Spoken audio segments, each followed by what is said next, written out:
오늘 우리가 함께 파헤쳐볼 이야기는 바로 이 거대한 강대국들 틈바구니에서 생존을 위해 정말 아슬아슬한 줄타기를 하고 있는 나라들, 특히 우리나라, 한국이 마주한 거대한 도전에 대한 이야기입니다.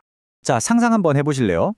저 멀리 다른 나라에서 누군가 스위치 하나를 딱 내렸는데 우리나라 경제 전체가 그냥 멈춰버리는 거예요.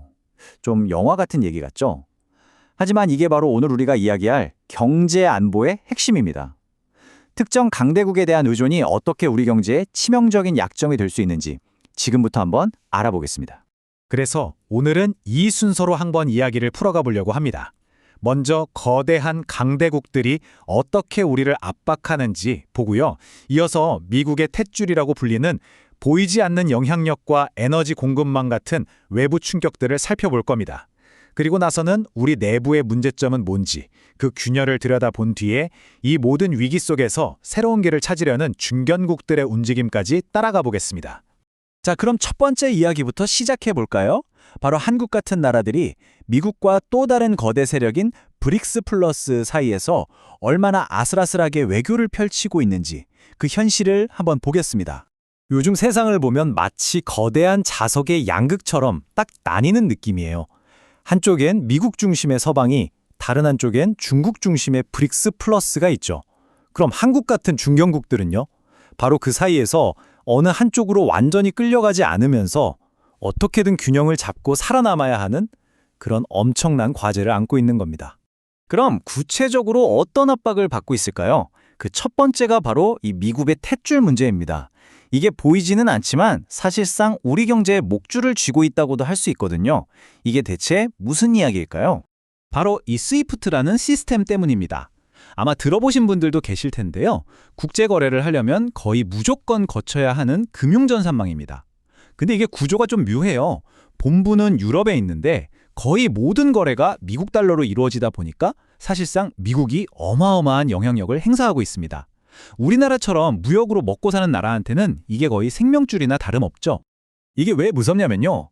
미국이 마음만 먹으면 이걸 무기로 쓸 수 있다는 겁니다.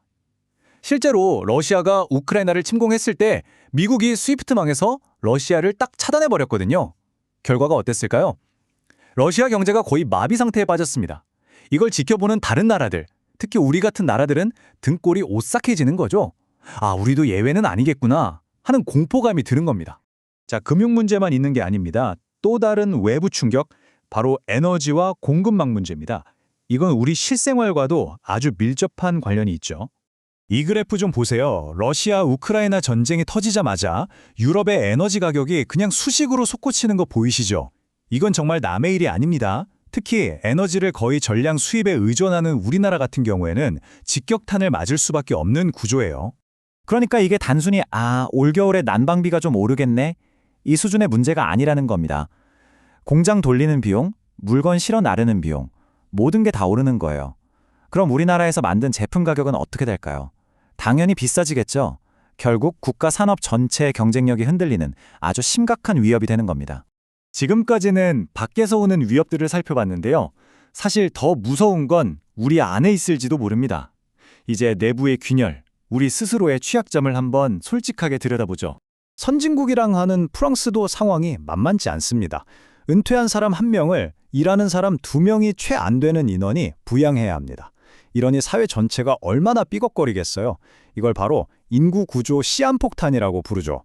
그런데 한국은요. 프랑스는 그냥 걱정 수준이라면 우리는 거의 재앙 수준에 가깝습니다. 합계 출산율 0.7명대. 이건 전 세계적으로도 유례를 찾기 힘든 숫자예요. 그만큼 우리 내부의 시한폭탄이 훨씬 더 빠르게 그리고 훨씬 더 크게 터질 수 있다는 뜻입니다. 이게 왜 그렇게 심각한 문제냐면요. 밖에서 아무리 경제적인 충격이 와도 그걸 버텨내고 다시 일어서려면 결국 사람이 있어야 하거든요. 젊은 노동력이 있어야 경제에 활력이 도는 건데 지금 우리는 그 근간 자체가 송두리째 흔들리고 있는 겁니다. 이게 바로 우리가 가진 가장 치명적인 내부 결함이죠. 자, 그럼 이렇게 안팎으로 위기인데 그냥 주저앉아 있을 수만은 없겠죠. 이제 이 모든 위기 속에서 어떻게든 새로운 길을 찾아보려는 중견국들의 처절한 몸부림을 한번 따라가 보겠습니다. 재밌는 건 이들이 만드는 새로운 판에는 의도적으로 미국과 중국을 빼고 있다는 겁니다. CPTPP나 EU 메르코스르 같은 협정들을 보세요. 강대국들 눈치 보지 않고 우리끼리 한번 잘 살아보자. 우리만의 경제 영토를 만들자는 필사적인 움직임인 거죠. 금융 쪽에서도 비슷한 시도가 있어요. 미국이 꽉 잡고 있는 스위프트, 우리가 한번 대체제를 만들어보자 해서 중국이랑 러시아가 각자 시스템을 만들긴 했습니다. 근데 현실의 벽은 높죠. 스위프트에 연결된 기관이 10,000개가 넘는데 이쪽은 아직 수백 개 수준이니까요. 거대한 성 옆에 지은 작은 오두막 같은 느낌이랄까요? 그만큼 달러 중심의 질서를 바꾸는 게 얼마나 어려운 일인지 보여주는 대목입니다. 결국 이야기는 다시 처음으로 돌아옵니다. 이 거인들이 버티고 있는 세상에서 우리 같은 중견국들이 과연 독자적인 목소리를 내고 자신들만의 미래를 만들어갈 수 있을까요? 아니면 거대한 파도에 휩쓸려서 결국 어느 한쪽 편에 서야만 하는 운명일까요? 정답은 아직 알 수 없습니다. 하지만 한 가지는 확실하죠. 이 질문에 대한 답에 바로 우리 모두의 미래가 걸려 있다는 겁니다.